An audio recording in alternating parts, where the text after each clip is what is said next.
Hello guys అందరికీ ఇవాళ నేనైతే శనగలను రోస్ట్ చేస్తున్నా. పచ్చి శనగలను, వీటిని కొమ్ము శనగలని కూడా అంటారు.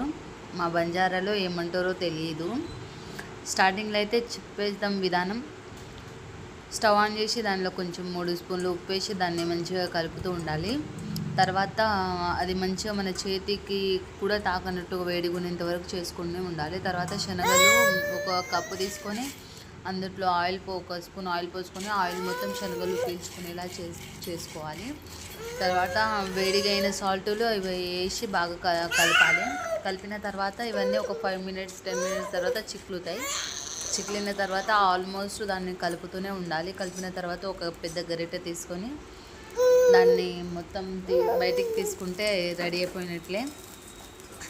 నా కొడుకు ఇది డిష్ తీసుకొని వస్తున్నప్పుడు నేను తింటా అనుకుని తిరుగు వస్తుండు. కానీ వాడు చిన్న పిల్లోడు కదా, తినకూడదు. మా ఆయనైతే లొట్టలు వేసుకుంటూ ఫోన్ చూసుకుంటూ తింటున్నాడు. ఆయనకైతే నచ్చిందంట. ఎలా ఉందో మీరు కూడా కామెంట్ చేసి చెప్పండి. It's my first kitchen recipe. Subscribe చేసుకోండి ప్లీజ్.